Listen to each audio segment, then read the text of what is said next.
5.9 की तीव्रता के साथ ये भूकंप के झटके महसूस किए गए। अफगानिस्तान की पूरी धरती कांप उठी जब ये भूकंप आया। जमीन के नीचे 75 किलोमीटर की गहराई में ये भूकंप का केंद्र बताया जा रहा है।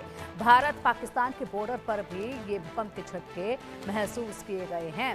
तो भारत पाकिस्तान बॉर्डर पर भी भूकंप के झटके महसूस किए गए।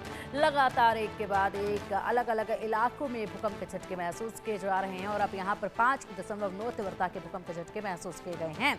जब यहाँ पर 5 की तीव्रता रहती है तो उस वक्त कहीं की भी अगर बात की जाए तो जब भूकंप के झटके महसूस किए जाते हैं और तीव्रता रेक्टर स्केल पर 5 मापी जाती है तो ये बड़े खतरे की तरफ अंदेशा लगाया जाता है और संकेत जो है वो बड़े खतरे के, बड़े नुकसान के इससे मिलते हैं, क्योंकि इससे ऊपर जैसे ही यहाँ पर रेक्टर स्केल पर यहाँ आंकड़ा बढ़ता जाता है वैसे वैसे खतरा मंडराने लगता है कि कहीं कोई बड़ा नुकसान जो है वो ना हो जाए। तो अफगानिस्तान में हिंदुकुश इलाके में धरती पूरी तरीके से कांपी है जब ये भूकंप के झटके महसूस किए गए और बिल्कुल इसी तरीके से लोग भी जो हैं वो इस वक्त कहीं ना कहीं चिंता में जीने पर मजबूर हैं कि आखिरकार ये भूकंप से धरती हिलनी कब बंद होगी। अधिक जानकारी के लिए हमारे सहयोगी अजय हमारे साथ जुड़ गए हैं। अजय, लगातार भूकंप के झटकों से धरती कांप रही है और इसी के साथ साथ लोगों के अंदर भी एक डर है जो कि खत्म होने का नाम नहीं ले रहा है। यहाँ पर 5.6 तीव्रता के भूकंप के झटके महसूस किए गए हैं। असर जो है वो भारत पाकिस्तान की सीमा पर भी नजर आ रहा है।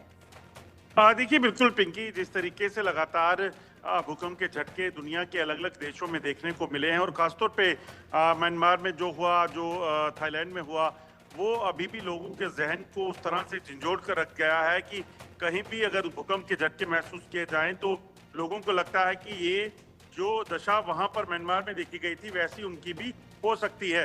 ताज़ा मामला जो है अफगानिस्तान का है, जहां 5.8 तीव्रता का 5.9 तीव्रता का भूकंप जो है वो आया है और उसी के चलते लोगों में काफ़ी दहशत, लोग घरों से बाहर निकल कर आ गए। हिंदुकुश का वो इलाका जहाँ पे ये भूकंप आया है, दरअसल उसी के कारण जम्मू कश्मीर के भी कुछ इलाकों में भूकंप के झटके महसूस किए गए हैं और यहाँ पे हालांकि तीव्रता कम थी, मगर यकीनन जैसा मैंने कहा कि लोगों के मनों में, लोगों के दिल में दहशत का आना लाजमी सी बात है, क्योंकि लोगों ने वो मंजर देखे हुए हैं जब 2005 में जम्मू कश्मीर में अर्थक्वेक आया था और बड़ा नुकसान जो है वो हुआ था।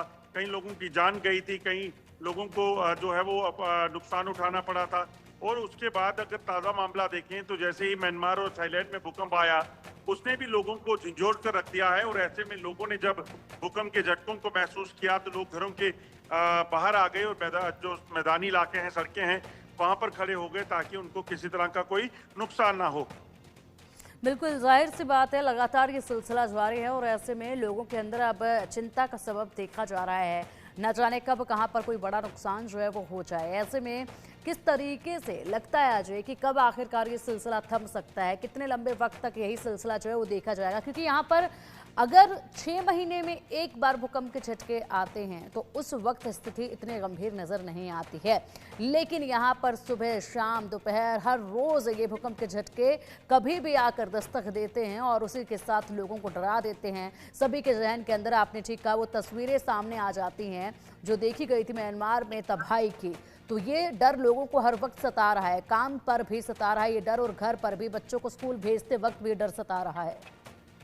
देखिए पिंकी, दुनिया में बहुत तरक्की की है, साइंस ने बहुत तरक्की की है, मगर अभी भी भूकंप जो है वो कहीं ना कहीं कब आएगा, कितना आएगा, किस इलाके में उसका एपिसेंटर होगा, इस चीज़ पर अभी तक जो है वो काबू नहीं पाया गया है। इसकी जानकारी हासिल करना एडवांस में संभव नहीं हो सका है। इसी वजह से ये कहना कि कब तक चलता रहेगा, कब रुकेगा, ये आसान नहीं होगा। ये गलत होगा कि हम इस पे कोई टिप्पणी करें या कहें कि ये अब आएगा और अब नहीं आएगा।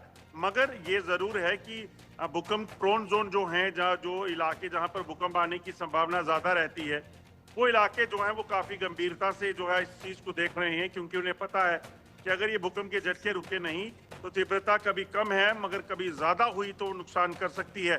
अगर दुनिया के कई देशों की बात करें तो वहाँ पर भूकंप के चलते बड़ा नुकसान जो है कई बार हो चुका है। म्यांमार में, थाईलैंड में, चीन में, ऐसे कई देश हैं, भारत में, पाकिस्तान में। तो ऐसे में वो देश जो है वो काफ़ी चिंतित रहते हैं, क्योंकि पुरानी जो इमारतें बनी हुई हैं उन सभी इमारतों को गिराकर फिर से बनाना, वो तमाम चीजें मुमकिन नहीं है। तो ऐसे में चिंताएं जरूर हैं। ठीक है अजय, बहुत बहुत शुक्रिया आपका इन तमाम जानकारियों के, इन तमाम अपडेट्स के लिए।